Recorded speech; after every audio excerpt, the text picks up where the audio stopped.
Another thing that I want to bring up is I think also what kind of goes along, at least for me, is that I think, especially in today's day and age, there's just so much like big breaking news. Like you always hear about another shooting this on these days, and then so with being so oversaturated with all this type of like negative news and all this other stuff, and then like we kind of saw something similar to this with the Ebola virus a few years back.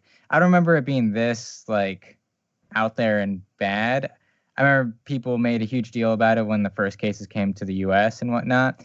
But at least for me, when I first heard about it, and I can't speak on anyone else's part, but I think a lot of people share my kind of opinion based upon like you see social media posts that people are just overreacting and stuff like that. For me, it was just like kind of another thing, like once you get fed all this like stuff and you see it every day, it's just when you hear something about like this, it's just like another thing that is happening.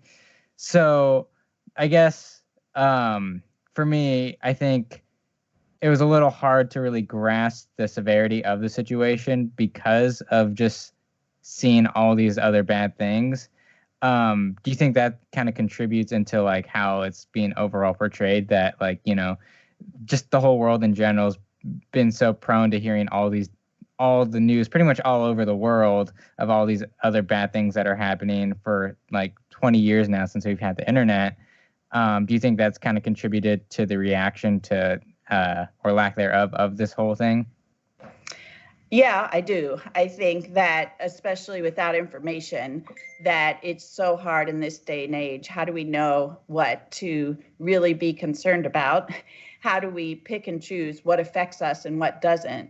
And how do we even begin to care about people that aren't us if we fall into that healthy young category that doesn't have to worry? And so I think it becomes extremely difficult to sort of care unless we're given facts, and facts could change that.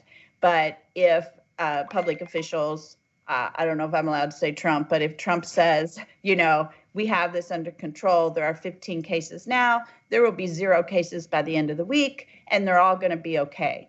And then and that's what he said 1 week ago. And there were only 15 cases then. So now we're over 300 cases, and 17 have died as of this morning. And still, he is telling us it is largely contained. And so when our public officials are giving one message and our scientists are giving another, it's going to continue to be very, very confusing for people to actually listen. But if scientists and if public officials who really know nothing about this type of outbreak listened and let scientists actually speak on the outbreak, then I think people would start to listen because they would hear a unified message and understand the severity.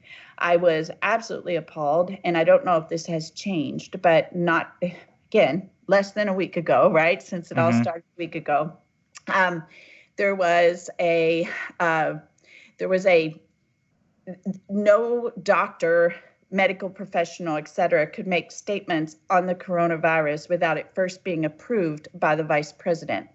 I don't think the vice president is the one that should be deciding what information to give our public. I heard someone say last night that there are political and economic factors that are very real, and that there are political plans and strategies to deal with those things.